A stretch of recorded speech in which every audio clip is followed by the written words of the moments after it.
I'm Lisa Salberg, founder and CEO, and today I am joined by a dear old friend, Dr. Harry Lever from the Cleveland Clinic. Later on in this broadcast, we're going to talk to you about the issue of generic drugs, but we're going to start off with talking to Dr. Lever a little bit about what it's like to be in Cleveland right now, all things COVID. So welcome to the broadcast, Dr. Lever. Hi, how you doing? Doing good. So how are things in Cleveland and what's going on with the COVID-19 pandemic?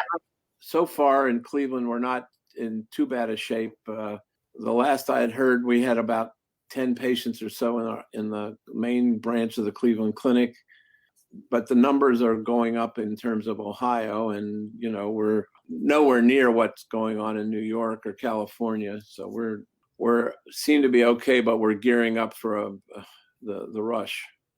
That's unfortunate. In terms of the HCM patient management that you are dealing with right now, how have things changed? You're using virtual offices. We're doing virtual visits, and I've had a couple of patients, and so far they're okay. And I've told them not to go out of the house, and like they're telling everybody, but we got to be particularly careful with hypertrophic cardiomyopathy patients because we don't want them to get sick with trouble with their lungs.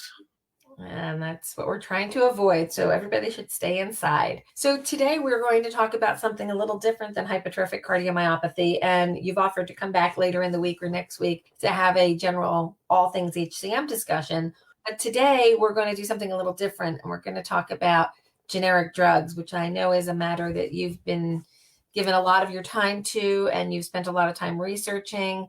And I'm going to hand it off to you. And all I'm going to do is be your slide advancer for this portion. So without further ado, it's all yours. Well, it turns out that it's not just about generic drugs. We really are in a problem because a lot of the stuff that we need to take care of patients with this virus comes from China. That means the tubes that have the fluid in it that they do the nasal swabs have been coming from China. The N95 masks have been coming from China. The gowns have been coming from China. That makes the supply chain very long. And it's only Saturday that some stuff did get shipped in from China. So that's been a major problem. Now, having said that, we have lots of problems with generic drugs that are made overseas. Now, how did we get into the problem of generic drugs? Well, Senator Hatch and Congressman Waxman in 1984 came up with this Hatch-Waxman Act in order to get more drugs on the market cheaper so that they wouldn't have to go through all the regulations if wanted to get a generic drug on the market, didn't have to go through all of the problems of getting a new drug on the market. So it would make things cheaper. And they would come up with an abbreviated drug application that had less requirements and therefore cost less money than the new drug. Ordinary generic is not exactly like the original drug. That's important to know that. The inactive ingredients are not the same. The authorized generic, on the other hand, is exactly the same as the original drug. So ordinary generics are not necessarily the same as the name brand or authorized generic. I'm going to pause you there for 1 second, if I could. When you say the ordinary generic is not exactly, my understanding is that the percentage has to be 75 to 125% of the name brand. 80 to 125. 80 to 125. So that's a big swing. But the problem comes in, it's not so much the active ingredients that may be different. It's all the inactive ingredients that causes the drug to be absorbed that can be different. One of the problems is, as we'll show here, that 90% of the active ingredients come from China. 40% of the finished drugs are coming from India. And there's a bad history of fraud with these overseas companies. All generics are not of the same quality, and there's a lack of adequate unannounced inspection by the FDA. It's even worse right now. There are no, and I mean no, FDA inspectors in either India or China at this time. So nothing is being inspected. Most of the time, we are not told which companies the active ingredients are coming from. The FDA, for some unknown reason, says that that's confidential information. Yet if I go to the grocery store, I can tell where my apples are coming from, whether they're coming from Mexico or the United States. We can tell where our fish comes from, but we can't tell where our drugs come from because somebody decided that's confidential information. And we're hoping to get that changed. And hopefully this crisis that we're in is going to wake some people up. The problem with the generic drugs is there have been far too many drug recalls. The condition in some overseas plants are deplorable. How would you like to see that walking through the plant where they're making your drugs? That monkey. This right here is actually a monkey. That's a monkey walking through the plant. And look at the barrels. I mean, the floor is not clean. It's just great. How about these birds that are up on the pipes up here in this factory and these bird droppings on these barrels? Wouldn't that make you feel good? Now, let's take a look at this bathroom. Notice that there's a urinal there. I don't want to be gross about this, but there's this hose that's coming out of it. It's not connected to anything. So there's just all this dirt and mold there. And then look at these barrels. And wouldn't that make you feel good?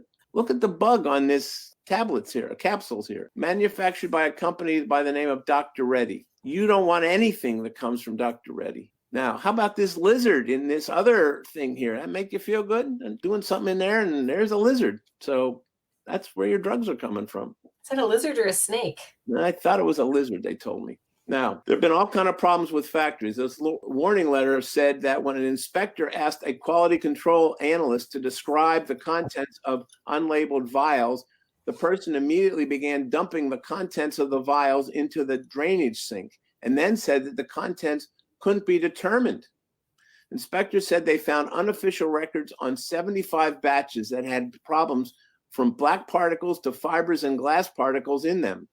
Unofficial records showed up to 14% failure rate on some batches, but investigators found that the problems were not investigated, and official records showed that the batches met all specifications, but they didn't. Where did this data come from? Huh? Where did this data, this came from some factory over there in India. And warning letter? I subsequently had a long conversation with an FDA inspector.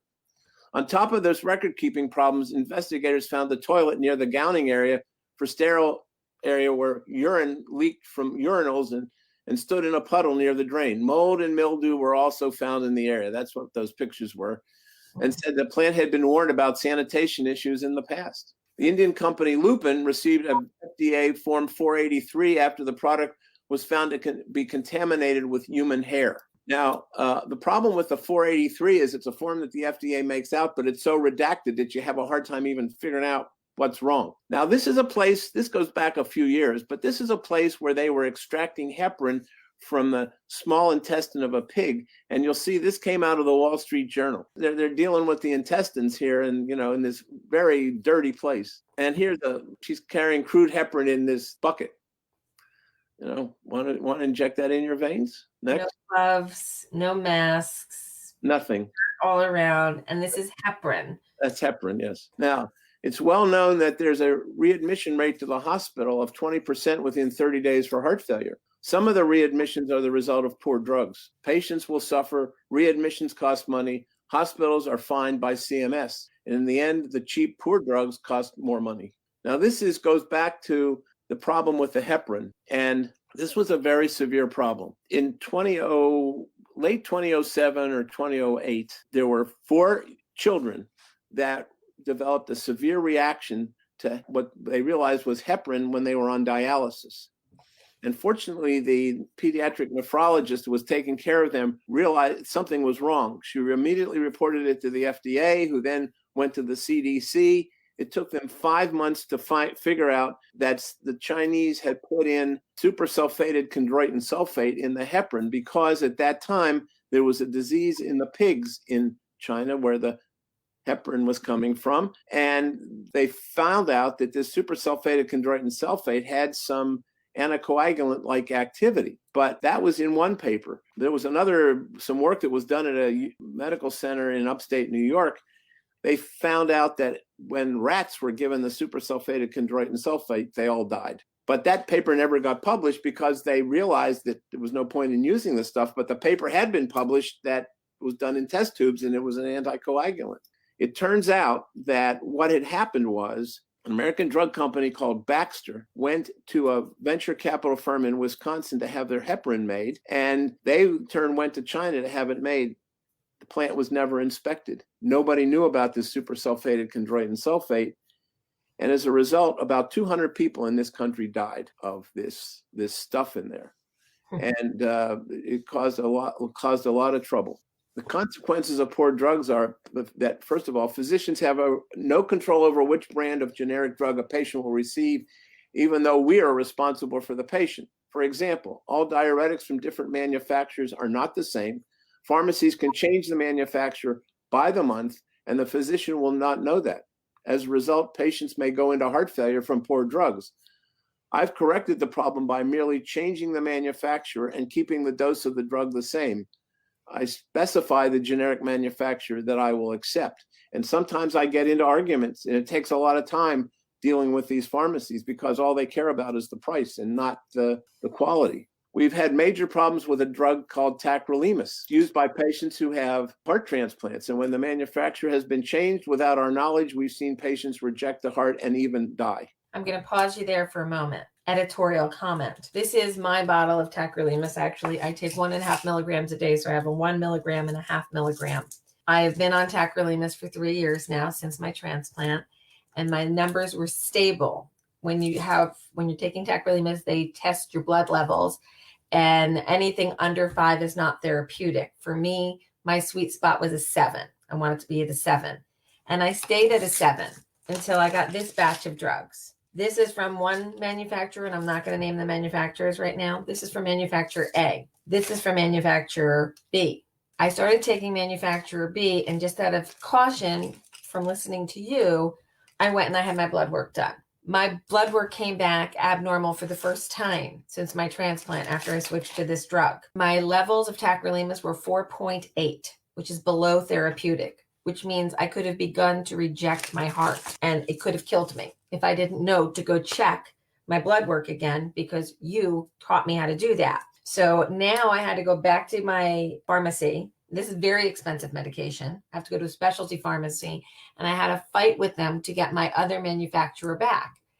I'm assuming that one of my manufacturers has a higher level of drug per dose than the other because of that 80% you talked about earlier. And now I'm back on the regular drugs, and my blood levels are back to a 7. So I could have been one of the ones who had an adverse event had I not known this information. So thank you for that. And we've actually studied some brands of this tacrolimus, and there's clearly a difference in dissolution in some of them. Now, we've had some very bad problems recently. The antihypertensive drugs some antihypertensive drugs called angiotensin receptor blockers were contaminated with a carcinogen. And because in 2011, the Chinese manufacturer who decided they wanted to make, it was valsartan was the drug, and they decided that when the drug could go generic, that they wanted to change the manufacturing process, and they used a rocket fuel to extract the active ingredient.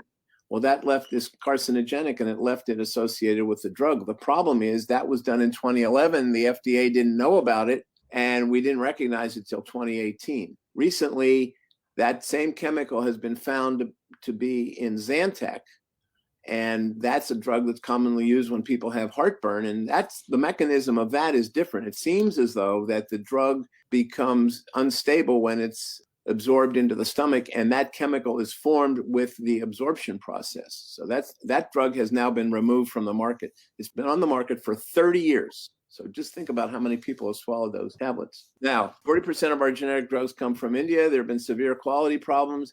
An example is metoprolol succinate that many of you use, made by Dr. Reddy and Walcart, have been a real particular problem. They have been shown not to pass dissolution tests. And this just shows the percent fraud and the FDA has detected in India and in China, which is very high. The FDA has never examined nearly 1,000 of 3,000 facilities in other countries that make and export our ingredients to this country. So think about that. A third of the drugs never were inspected at all. No antibiotics have been made in this country since 2004. There's a shortage of drugs because of the lack of manufacturing sites in this country. But there is a new drug company. It's called Civica RX that is making injectable drugs in this country that are in short supply, and they're also going to be making insulin cheaper. There's been an arrangement made with Blue Cross, and before this crisis hit, Civica RX was working with Blue Cross to market a cheaper insulin because insulin has gone through the roof. The price of it has just gone through the roof, and something has to be done about that. Do we know any timeline on when they're I'm not exactly sure because our brains are elsewhere right now. They are. was this problem with the angiotensin receptor blockers. And Novartis had been making the drug. The patent had expired. This Chinese company started making it. They're the ones that put in the carcinogen got in there. And there are 3 drugs that were involved. And 1,159 lots of drugs have been recalled. That's an astronomical number of tablets. And now we find with this drug metformin for diabetes, about half of what's been tested, this is very recent data, has been shown to have the same carcinogen. Can you trust generics? This was from Business Week at Bloomberg. The answer is no. Drugs need to be tested before they're sold, and there's one pharmacy in this country, it's Valisure, that tests every drug they sell before they sell it. So I've sent many patients to Valisure for the angiotensin receptor blockers because I know there's no carcinogen in them because they've tested it. They test per batch, right? Per batch. So the recommendations are that we got to recognize that all generics are not of the same quality, and the FDA is either unwilling or unable to adequately ensure they are. When treating a patient who is stable and suddenly changes clinical status, you got to check to see what manufacturer they got. We got to make patients aware of this problem and encourage them to check their pills before they leave the pharmacy. This is very important. Do not walk out of the pharmacy until you look at the tablets and make sure they're the same as what you've been taking. And don't let them tell you that everything is the same, because it's not. The other thing that I do is there's a program that's readily available on the intranet called drugs.com, and you can identify the manufacturer that you got. If they don't, sometimes they don't even put it on the bottle, and that's a problem too. That they don't. So when I see a patient, sometimes I just look at the drugs.com, I get the number off the tablet, and then I can identify the manufacturer. And then there are 2 must-reads here. One is a book, A Bottle of Lies by Katherine Eban. It's been on the bestseller list of the New York Times for scientific books. I'm in one chapter of that book, chapter 19, and the title of the chapter is Solving for X, because I tell patients that it used to be there was one unknown, the patient. Now we've got 2 unknowns, the patient and the drug. We don't know, is the patient getting worse because patient's just getting worse, or is it because they got a bad drug? The other book is very frightening, and it talks about a lot about the heparin and the drugs coming from China. Is China RX by Rosemary Gibson, and I recommend that you read that book also. So I have to tell everybody that at last year's Heart Failure Society meeting in Philadelphia, Katherine Eban was a keynote speaker, and she brought the book up, and she was discussing the book, and from her keynote, she brings up this physician from the Cleveland Clinic who is, as I believe she called it, a bulldog in terms of protecting patients against generic drug problems. And so I had to buy a copy of the book and have it signed off and sent over to Harry. But Dr. Lever was called out at this meeting by the author of that book. So I definitely, if it was in my office, I would hold up a copy of it. But unfortunately, I haven't been able to go to my office. So it is a very interesting book. She's done a fantastic job of researching and providing a lot of citations and certifications as to what she's saying is legit. It's not opinion. This is scientifically proven. It's a fantastic book.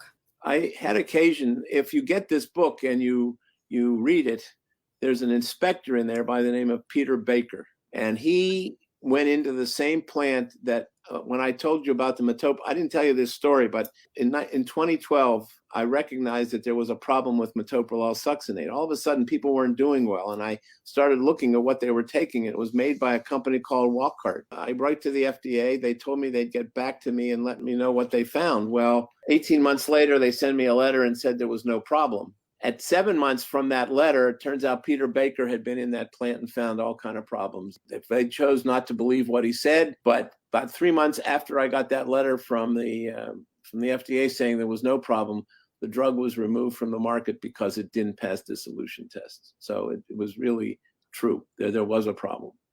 And, when you read the book, you'll see, it gives a lot of details about these issues. So, Harry, what do we do? What do you think we should do as a nation? Well, I think that we have to take advantage of this horrible situation we're in right now.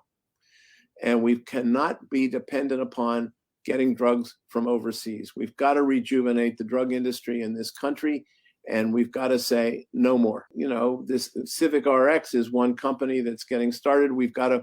Unfortunately, we've got to put some money into the drug industry, and we've got to give them incentives to start making the drugs here again. We just can't depend upon stuff coming from overseas. One of the questions is, how do the drugs get here? Do they come on container ships? What are the temperature conditions in those ships? We don't really know. They're not good standards for that problem. How does it get here? And everything needs to be tested before patients swallow it. It doesn't cost that much, it turns out, to do that. Batches of drugs should be tested, or at least spot tested. And you've got to know that everything you're going to swallow is going to be all right. Every bit of food that leaves food factories in this country is tested. So the drugs should be tested. We're going to have to convince the FDA that there's a problem here. And I hope that this horrendous problem that we're in right now doesn't get wasted, that we don't realize that. But can you imagine that the fluids that were in those test tubes to do these throat swabs are coming all the way from China? We can't do it here? That's bad. That's frightening when you think about it, especially when the viruses are coming from all over the world now, and you don't know what really infected either. A number of people have asked me, how do I know what my manufacturer is or who my manufacturer is? My labels from my pharmacy are very large, and they have a little extra tab. So normally you would have a label on here. So if you look on the label at the bottom here, you can see, I'm trying to do this properly, but you can see there's a name there that I circled. That's the name of your manufacturer. It's normally found if your label goes around in the lower bottom. So where your prescribing information would normally be over here, it's going to be down in the bottom corner. Normally it can be in different places on different pill bottles, but you'll want to make sure that it's consistent. And if it's not consistent, if you notice your symptoms are different, specifically with the metoprolol issue that we had, people were not feeling great and they didn't know why they weren't feeling great. So this guy down here is the one that taught me how to ask people, when did you fill your prescription last? And can you compare your bottles? Are you really getting the same amount of meds? Some people get really, really tired when they've changed a bottle of meds because they might be getting a higher dose than they used to be getting. And some people feel more symptoms come in because they might be getting a lower dose than they used to get. So if your symptoms change with HCM, I really encourage you to stop and think, when was my prescription refilled and who's my manufacturer? Now, if one of my transplant friends, please go get blood work done. One of the problems is that some of the pharmacies don't put the manufacturer on. They'll put the number on the label of the tablet. On the tablet, there's always a number or a letter or something to identify it. And that's where I have to go to use drugs.com and look at the picture to see who the manufacturer is. Now, one of the problems is that since so many of the active ingredients are coming from China, even the American manufacturers are using these active ingredients. And then they take the tablets or capsules and then formulate them with these inactive ingredients that cause them to be absorbed. And so what I've done, the only thing it's very difficult because most of the stuff is coming from overseas, but I have felt that an American manufacturer will test the drug before, they test it better than these foreign manufacturers. If you get something that is totally from a foreign country, that is the active ingredient and the drug is formulated over there, you have no way of any assurance. At least if it's formulated in this country, then you have some chance that they're going to inspect it. And that's what I've done. And so far it hasn't been so bad, but now we do have a way of testing drugs to make sure that they dissolve. And Valisure has tested 6 brands of ibuprofen, and 2 of them, the drugs didn't dissolve at all. So you're taking this like for a problem like pericarditis, or you have pains in your back or whatever, you swallow the tablet or the capsule and it doesn't dissolve. How about that? So 1/3 of what they tested didn't dissolve. And so basically we're paying for nothing. We're being robbed. That's right. You're paying for nothing. And you wonder how many patients may have gotten addicted to narcotics because the things like ibuprofen just didn't dissolve and they weren't relieving their pain. That'd be a very interesting study to see what some of these people were swallowing. It's almost impossible to go back and see that, though. Right, that is. But you think about that, and it's a problem.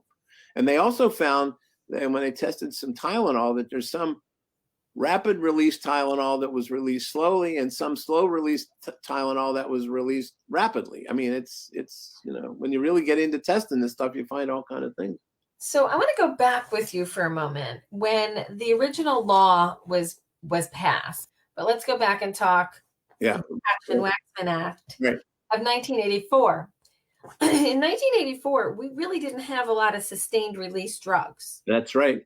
And those molecules that make drugs sustained release, that encapsulate the active agent so it releases in a timely manner in your body and you only have to take 1 or 2 doses a day, did they exist in 1984? Not like they do now. Nope, that's the problem. That's one of the problems. And there wasn't a lot of science behind that act. They just, nobody knows how they came up with the 80 to 125. Now there's another drug, I'm not an endocrinologist, but I do know that the drug Synthroid for treating hypothyroidism, the Endocrine Society says you should not change the manufacturer once you're stable on that, because even name brand drugs from one manufacturer to another can be different. And I've seen patients get into serious trouble because the manufacturer was changed. And you just have to keep it. Once you're established on that, whatever manufacturer it is, you must not change. If you do change, then you better get your blood rechecked a few times.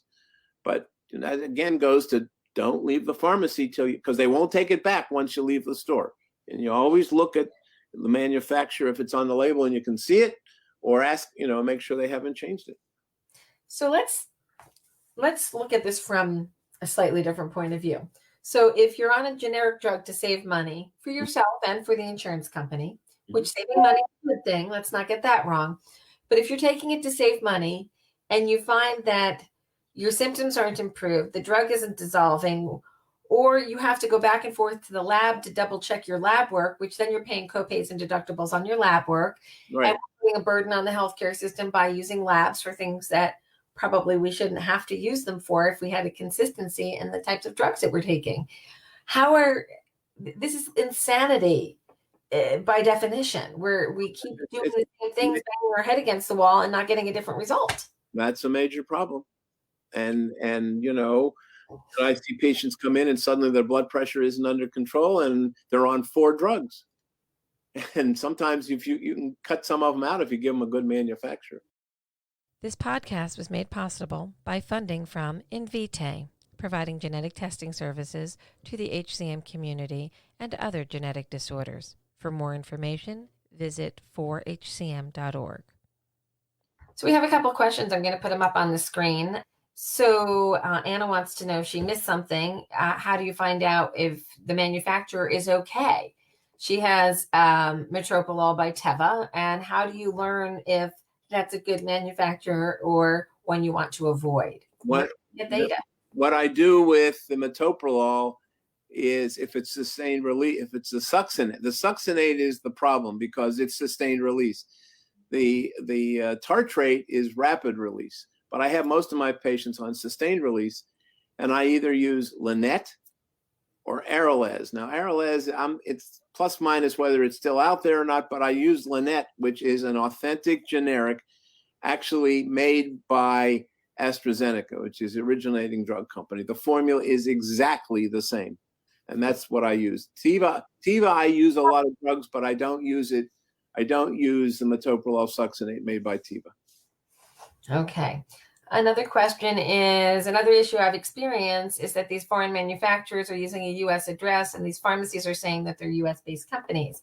How do you find out where your drug, the active ingredient, how do you find out where that comes from? That's a major problem. And sometimes I go to the website and I look at the picture of where they say it's being made. And you look at it and the building is so small, it's probably just an office. It's very hard to know that. But I've kind of gotten used to what, certain drug companies that I use and don't seem to have a problem. So a lot of this is just your historic data as you compile it from working with patients from all over the country who are getting different manufacturers. That's right. People who are highly symptomatic and it doesn't make sense and you alter their meds and you the script and the symptoms go away. That's kind of how we have to manage this right now, which is not incredibly scientific. No, it's not. But it's the best that we have. One pharmacy is doing testing and we're finding out some stuff, and there's Lamictal is an anti-seizure drug. And they found that working with Presbyterian Hospital in New York, that they were having problems with patients on certain brands of this drug. And when they tested it, some of it didn't dissolve at all. Can you imagine taking a seizure drug and it not dissolving properly, or dissolving, too fast? It's probably, if it dissolves too fast, it's not around long enough to work.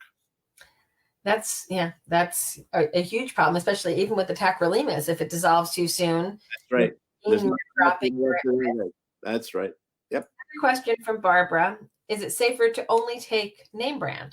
No, I don't think you need to do that. It's just a matter of knowing which seems to work, and it's I've with some what we've done with some diuretics is I just sat down with the pharmacist at the clinic, and we've kind of come up with what we seem as reasonable, and I have a short list of what I use. And there's torsemide.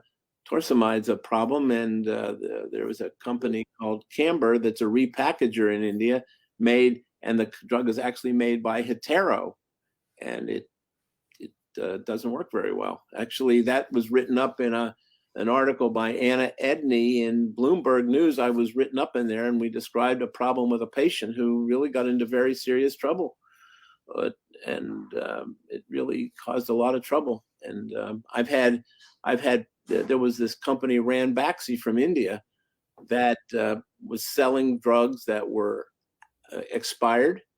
They had falsified data.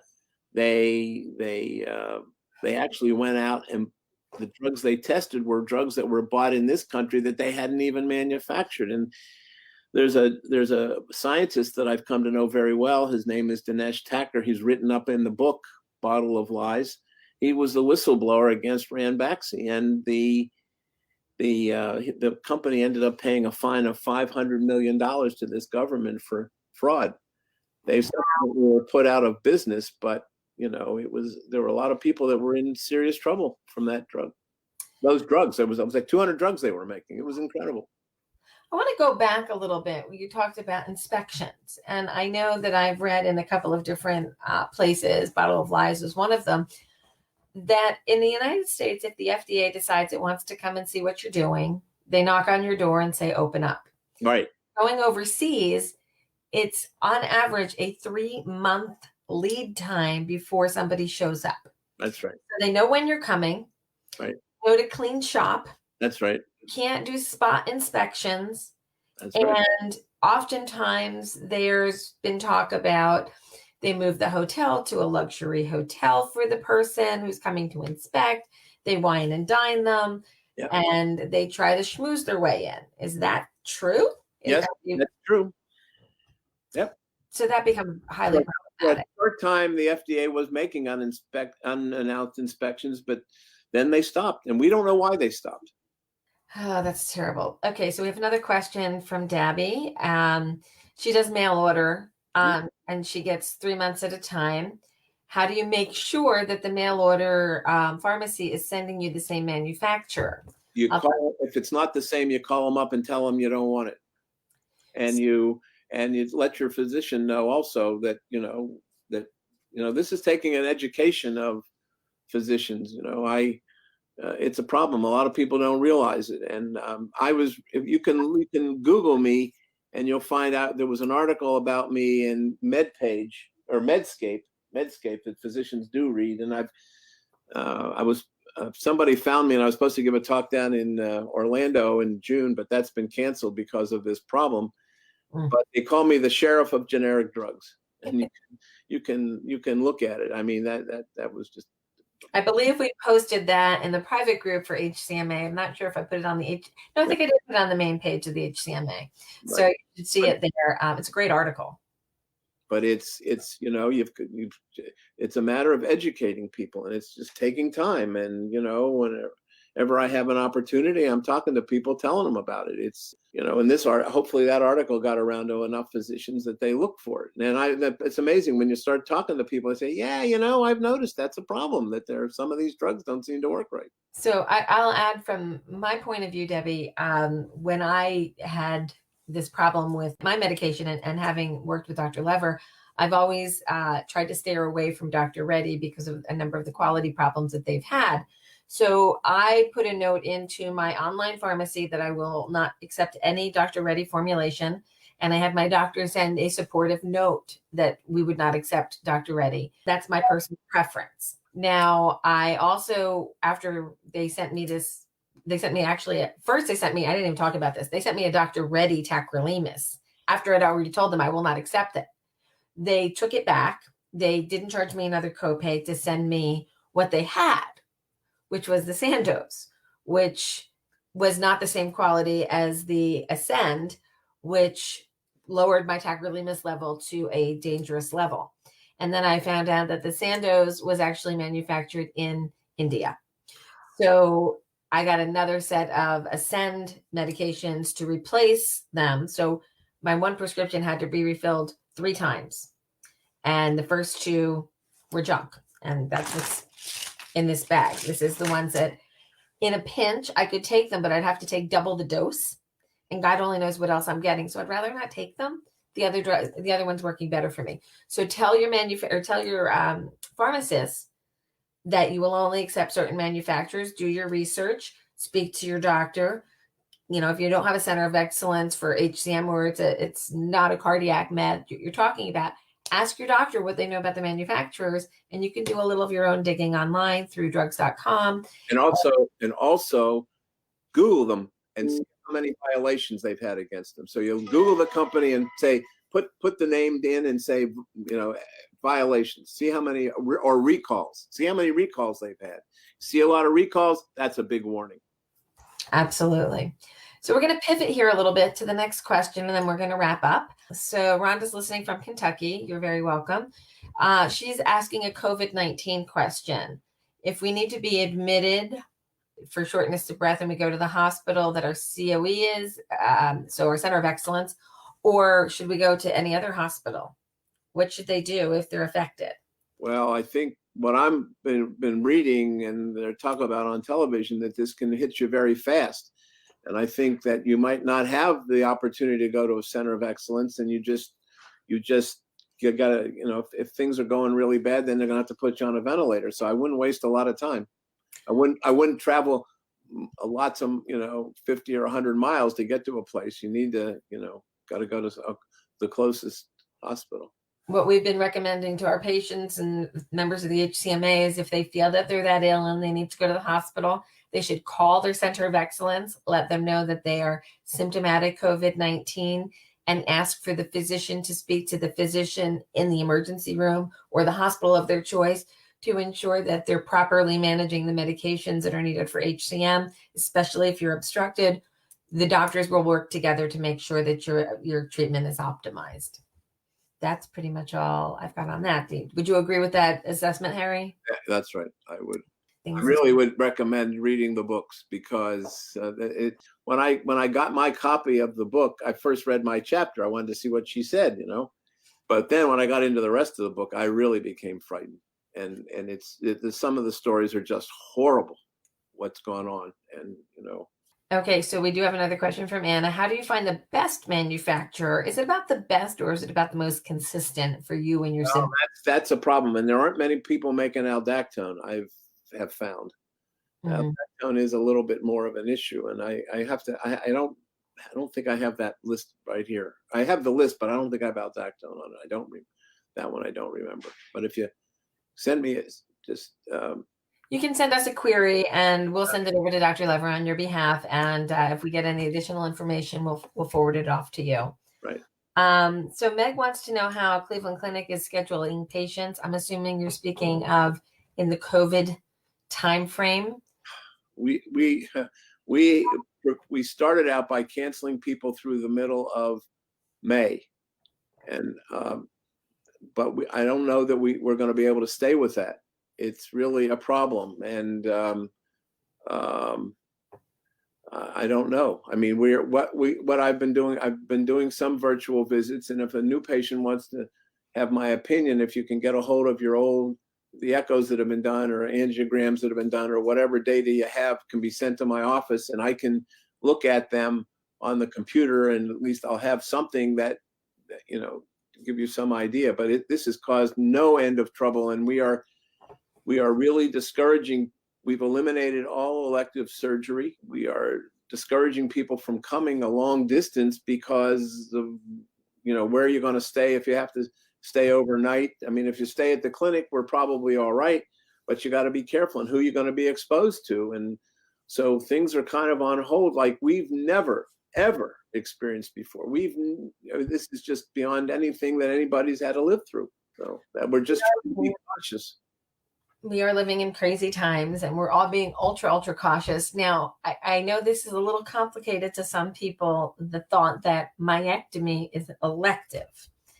But by its definition, could you explain to people who should be considering aggressively going after a myectomy right now and who should be waiting a couple of months until hopefully this passes? Well, I think if you're having severe symptoms, if you've had heart failure or atrial fibrillation, or you're having trouble walking across the room, that's a problem, and we'll have to begin to deal with it. But technically, it's a problem getting here, and one of the problems may happen is that the hospital will be filled with these patients. It's like all of a sudden, it's like it just descends on you, and the volume just suddenly increases. It's just bizarre. It's like something we've never seen before.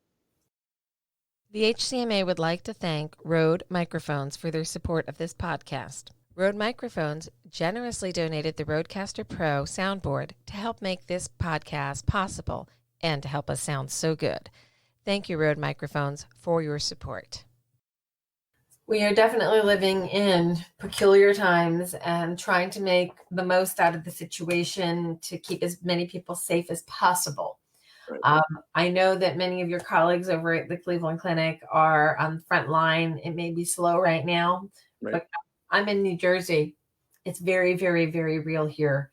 New York just had, the Comfort come into dock today to act as a hospital for non-COVID patients. So basic heart attacks and chest pain and stroke and broken limbs and appendicitis will all go to the Comfort, and the hospitals in the city will be facing unparalleled experiences in dealing with these patients with a severe lung interaction. I will ask you one COVID question because there's a little debate out there over ibuprofen versus Tylenol for fever reduction. What would you recommend to patients? I think I'd try the Tylenol because there's been this question about the ibuprofen and I don't know how good the data is. So I've been telling people that they ought to use Tylenol. Okay. It's not based on much science. It isn't, but I'm a part of a number of groups of medical professionals from around the world, and it seems to be pretty consistent that they feel that if you use the ibuprofen early in the process for the first fever, the second fever, that it's blocking the body's response to inflammation and thereby making it more aggressive. And the Tylenol doesn't have the same response on inflammation, and thereby I don't understand all the science, but that's generally what I'm hearing is Tylenol over ibuprofen. So that's helpful. So Tom says he's really glad that he got his myectomy in the nick of time. And I guess he was one of your patients because he's sending you thanks. Right. All right, guys. We thank Dr. Lever for joining us today. This is a highly informative conversation. We're going to book Dr. Lever for later in the week or next week to come back and talk about all things HCM. So I'm sure we can have a really raucous discussion about obstruction in HCM and all the things that we need to do to manage that better. So Dr. Lever, thank you so much for joining us on this technology. Now you know how to use it so we can do it again. Right. Thanks a lot. Thank you all. Have a great day.